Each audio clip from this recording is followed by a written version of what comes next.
सुजान मतदाराचं सर्व नागरिकाचं मी मनापासून या ठिकाणी आभार व्यक्त करतो की या ठिकाणी शिवसेनेवर विश्वास दाखवला।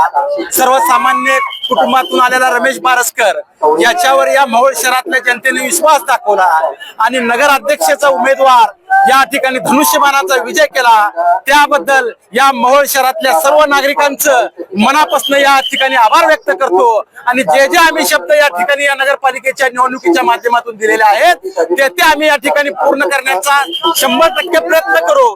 जे आमचे उमेदवार पराजय झालेले आहेत त्यांना देखील नगरसेवकाचा मान त्या ठिकाणी त्या प्रभागात देण्याचा आम्ही या ठिकाणी प्रयत्न करू आणि या ठिकाणी एकनाथभाई शिंदे असतील, राजाभाऊ खरे असतील, उमेश पाटील असतील, पद्माकर आप्पा असतील, चरणराज चौरे असतील, आपले सर्वच या ठिकाणी आमचे सर्व नेते असतील यांचं मनापासून या ठिकाणी अभिनंदन करतो, आभार व्यक्त करतो आणि मोहोळ शहरातल्या जनतेला जे जे आम्ही हे शब्द दिलेले आहेत ते या ठिकाणी 100% आम्ही पूर्ण करू आणि मोहोळ शहरामध्ये एक नवीन परिवर्तन झालेलं आहे। मोहोळ शहराच्या नेतृत्वाची कूस बदललेली आहे।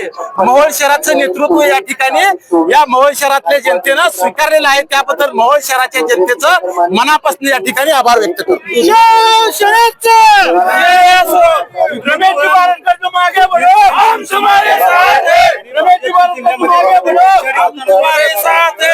या ठिकाणी भाजपनं अतिशय अर्थकारणाचा वापर केला तरी देखील या मोहोळ शहराच्या जनतेने स्वाभिमान जागा ठेवला।